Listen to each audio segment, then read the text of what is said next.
Today we celebrate Katari Tekakwitha, Lily of the Mohawks, a recent saint, and yet a woman who, for North America, really became a symbol of God's love despite hardships.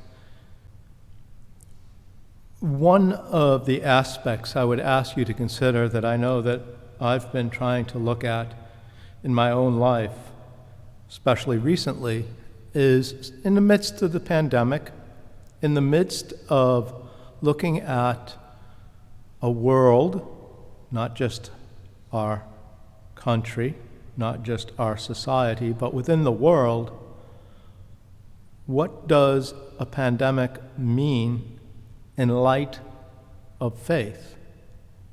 It's definitely disrupted the entire economies of the world. It's definitely been a great hardship for those who have been ill with the effects of the coronavirus, those who have died and their families, who have suffered, for those who have had their lives changed.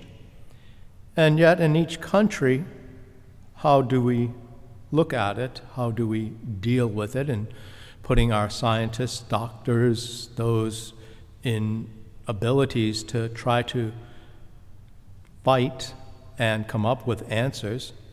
And then we look also at the other effects that have been happening for a long time. In our medical world, we can look specifically at the virus. But in our spiritual world, we also look at the realization of justice around the world, and then most specifically within our country. And how do we come to grips with what the Gospels ask of us? Throughout Scripture, whether it be in the Hebrew Scriptures, the Gospels, the New Testament, we find God calling us back to Himself and saying, looking at the signs of the times and the situations we are experiences, how do you live this out? Isaiah, the prophet, had a very clear understanding. Unless your faith is firm, you shall not be firm. What allows us to be blown from one side to the other? Jesus, in today's gospel, the good news, challenges in a very strong way and reproaches the realization of, we look at the mighty deeds, we look at the blessings, we look at God's grace, and as we see it, how do we respond? In what ways?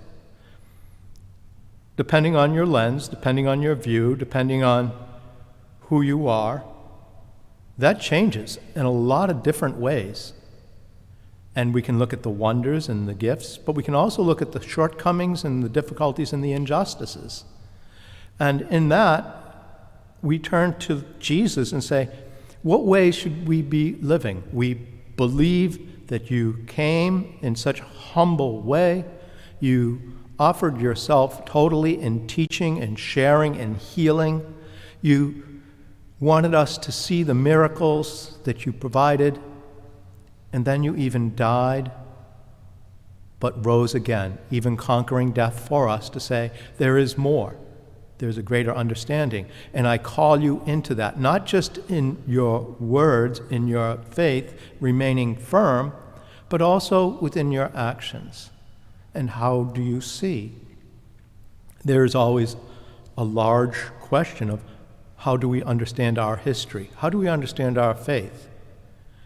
Looking back, what lenses, what authors are we using? And in that gift, are we leaning one way or another? Or are we remaining firm in God's very beginning that we are created in His image? And if that is our basic starting point, then how do we show that?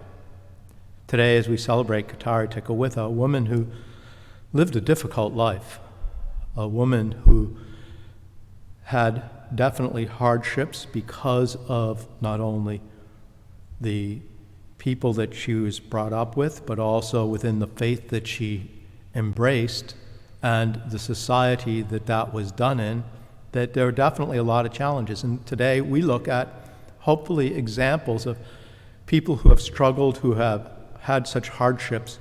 How do we turn remaining in faith to Jesus, realizing the works that he has done for us? How are we responding in action?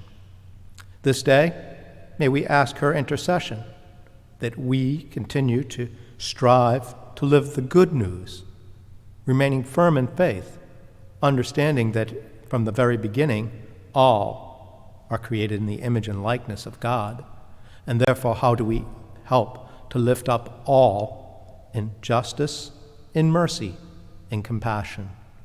Aware of the nourishment that Jesus offers to us, may we seek to remain firm in faith, and in that faith share his blessings, his graces, aware of an attitude in gratitude of all that he offers to us, that we might share that with all whom we meet.